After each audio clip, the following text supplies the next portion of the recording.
Hello, hello, hello. Welcome everyone to JLABTV. I am JLAB and this is Football Manager 2022, the Youth Academy Challenge with Beira-Mar. We have just had our youth intake and we're also going to be having a game today. On the same day we got the youth intake, which is very, very promising indeed. And I like to think this is a good one. I really do. Now, given we've got a 5-star intake and we've got 2 players that can play as strikers, 2 players that can play defender, and 3 left wingers, I like to think we've got a good variety of players here. So let's go over the players in question. Mario Gandra has the player that is going to be the striker, apparently. Deep line forward, something we use. And I like this guy. There's something about him that just makes me appreciate what we have. Yes, his strength is pretty poor for a deep line forward, but given he is a deep line forward, who's also someone that can play as an attacking midfielder, we've got versatility with this guy, and I like what we have. He's only 5'10", but I think he can grow. Let's see if we can do that, shall we?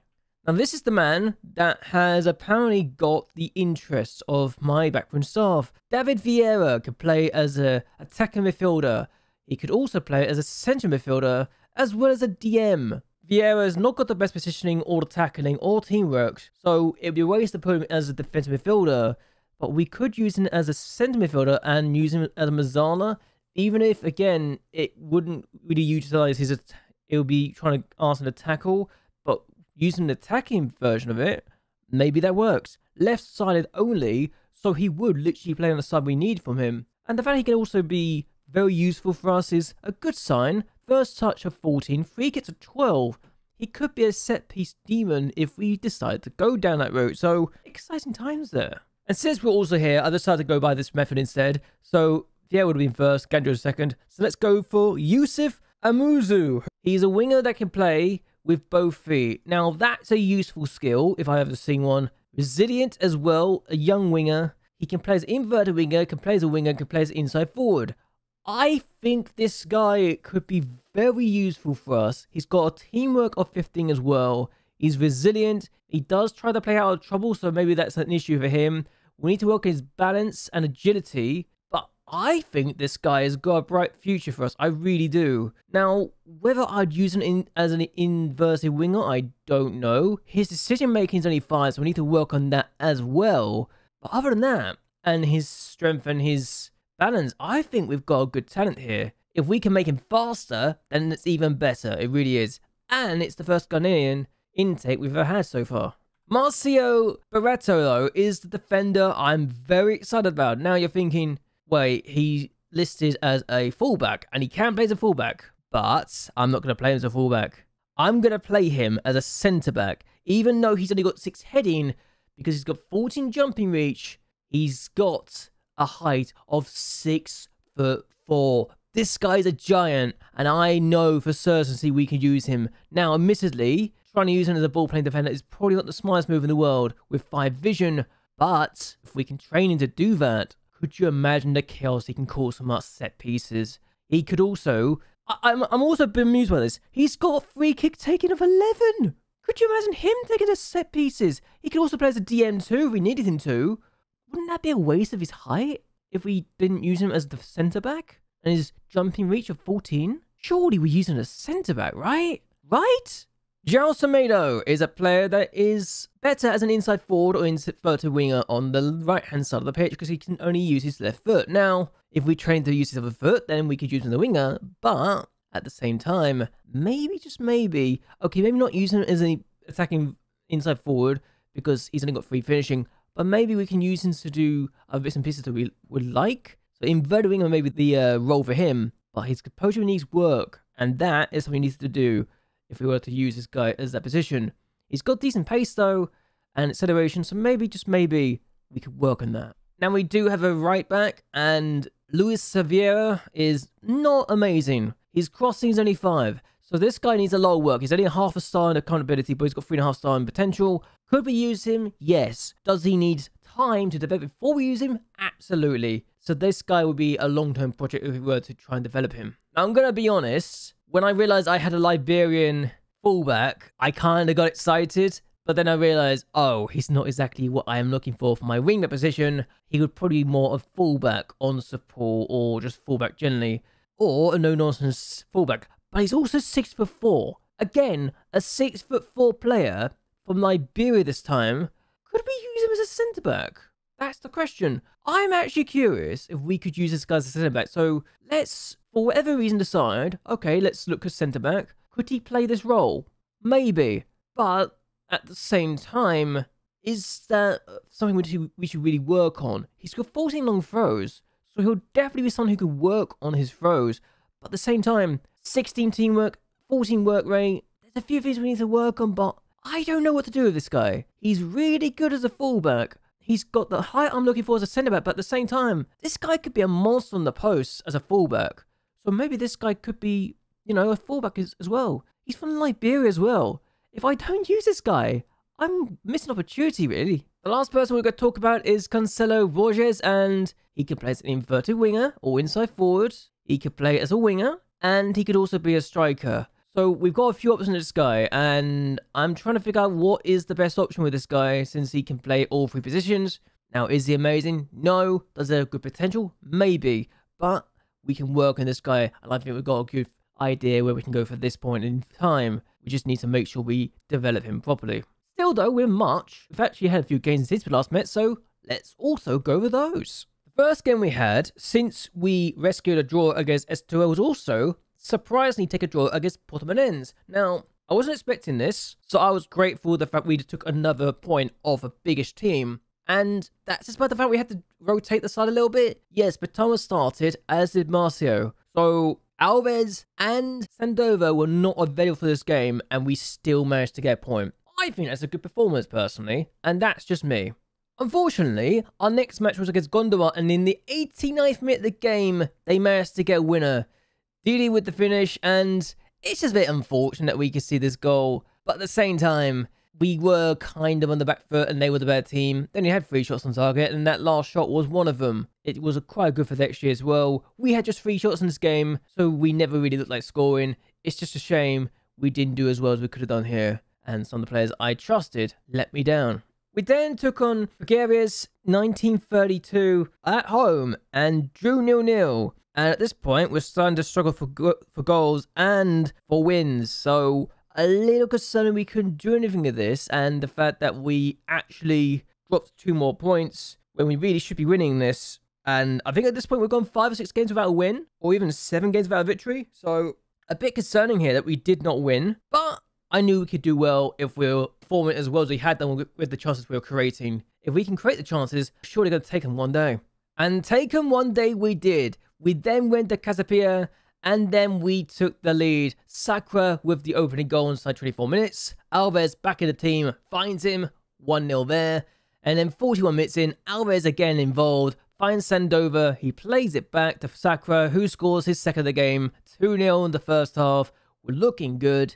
And then 54 minutes in, free kick. Sandova scores. He's good. He's 6'2". He's getting that all day long. Very good stuff from us. And we win 3-0 against a team that's in the relegation zone. So I'm delighted by that. I really am. The last game we had was at home against Sporting Cavajal, and it took us 46 minutes in the first half to get the opening goal.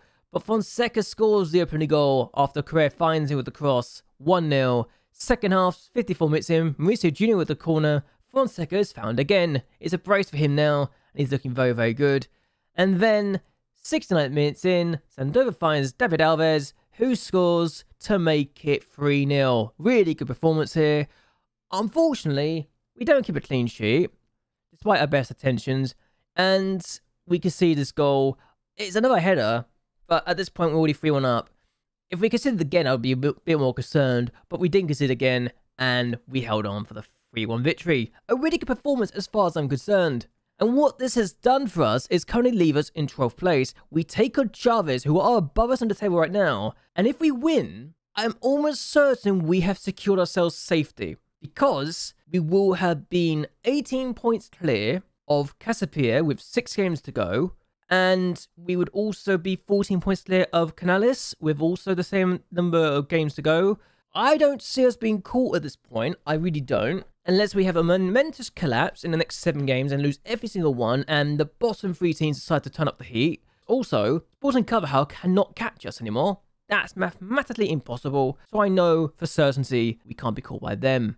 As much as it pains them to say that, given that they only have 7 games left and 21 points are only available, they can only get as high as 13th mathematically right now. Which again, may be impossible, so they can only really look at 15th and ask, can we get ourselves safe? It's the worst season I've seen in the division so far, and I don't envy their chances. I really don't. But still, we're now going to take on our opponents today, and Chavez beat us last time. We've not done well against Chavez. We've lost against them, honestly, every game we played against them. Twice in the Cup, once in the League. We're going to try and get revenge for the 3 defeats so far we've had against them. And if we can do something here, that's a great performance. It really is. Also, I've decided to make some changes here. And I think Alves is on international duty. I hate the fact he's on international duty right now. And he's missing not just this game. Oh, it's just this game. I just wish it wasn't now. It decided to do it. And we could have him before this game, but we couldn't. So Marcio starts. Correa is starting. He's improving. He's now a 3-star player and considered a regular starter for us. And I think if Alves was to leave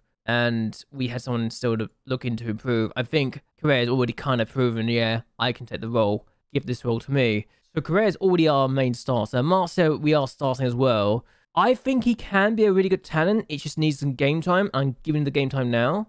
So give young talent the chance. Gillian is also playing. He's made 5 appearances this year. He's not amazing. I will acknowledge that.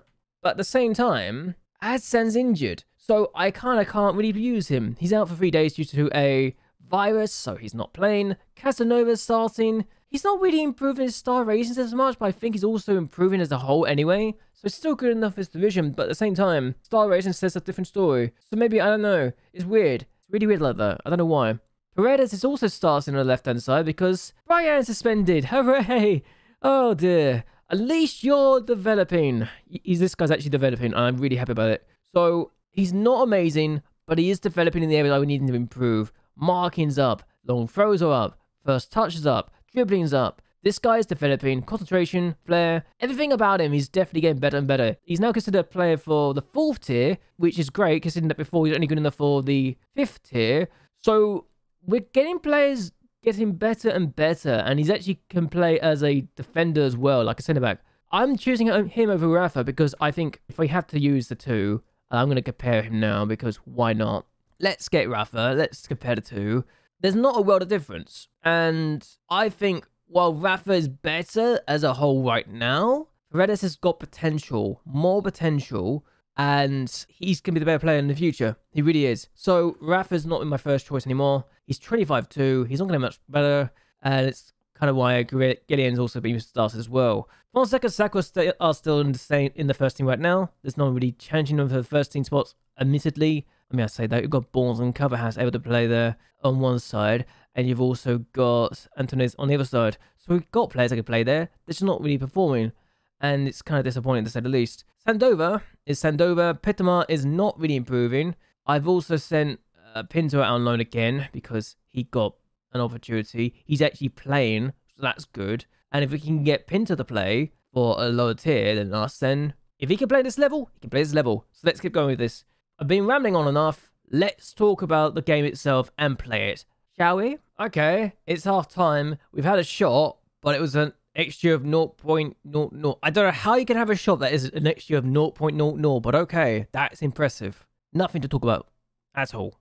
They got a free kick. This is literally the first part of the game. Anyone mits in, and Almeida denies easily, but I'm actually confused by it's taken so long to get a highlight, but okay. What we're going to do with this situation, we play it forward. Sakura doesn't get to that. I don't know why he went for it, but Mayano, Bruno, and Castro, again, that's a bad ball. This is literally the only highlight I've seen so far, and I'm confused by why it's taking so long. Cazelle, who I'm also giving game time to, is on the pitch. He's played the ball forward needlessly, but Thomas not going to get to that. Mayano, Ribeiro, Bruno, Natim, and oh, this is going to be a goal, isn't it? Yep, Ribeiro scores. Keeper's made a mistake, and we've been terrible in this game. Because it's, I mean, we've also been hit by suspensions and injuries left, right, and centre, but That's still bad. Goal conceded. We play the ball. They play the ball wide. Defender doesn't get there quick enough, and it doesn't really block it. And then whoever this defender is, Cassell just doesn't block the ball going across, and Casanova's the wrong side of Ribeiro. So it's a simple tap in. And Media's got no chance to deny him at all. Portal on the ball now. Bruno. And I'm going to be honest, I don't mind this defeat because I think we're already safe anyway. And this is also a good Chavez team that should not be down in this position. I genuinely think that Chavez are underperforming this year. And they should not be in just 12th place with us. I really don't think they should be down here. But okay. I just realized how tall Casanova is now, apparently, compared to some of the players. He feels like he's taller or bulkier. I don't know why. But he does. Portal plays the ball forward. We do get the ball back. Casanova finds Correa. Here's Fonseca, who's going to try and do something. Finds Gillian. No, Gillian, what are you going to do? Plays it across. Good ball in. And that's a penalty, surely. And it looks to be the case. Correa's being pushed. And we're going to tell Fonseca. Oh, he's already been told he's off tackles. Never mind. But yes, it's a booking. And the team's also sent off. Well, Mauricio Jr. has a chance to get the equaliser for us. For his 20th goal ever for the club. For me. And he scores it. So we have a chance now to share the spoils. And could we now win? Now that Chavez is down to 10 men. Who knows? This could be good. Mauricio Jr. with the penalty. Ever reliable from the spot. I don't know the last time he's missed the penalty, actually. But we've got a draw and 1-1. I'll take that. But yeah, it's 1-1 draw. We are 12 points clear of 16th place with 6 games to go. I'll be shocked if we are caught now. I really would be. Also, Thiago Cassell has turned professional. There's a reason why I'm using this guy every now and again as a centre-back. He's also resilient. I have a lot of resilient players, it feels like, and that's very promising indeed. Sporting Carvajal managed to get a point. I can't believe it. Unbelievable. That's almost the result of the season so far for them. And Académico de Viseu are going up as champions, it looks like, as things stand. Istriel and Nacional are fighting out for second place for the automatic promotion spot and to avoid being in the playoffs. But Olivier Rense and Portimao and Mafra are not far behind, so they're all going to try and get in there. Casapier will try and get out of the relegation zone. I don't think they will. Canales will try and get out of the relegation playoffs, but Panafia, Guerras, and Friends are all within reach of that relegation fight, I think. So anything could happen still. I really do think that's the case. We're going to end this here. I hope you guys enjoy yourselves. I hope you guys will like and share this video, and that you'll subscribe to the channel. It really does help me out a lot. But anyway, until next time, goodbye, and well, good night.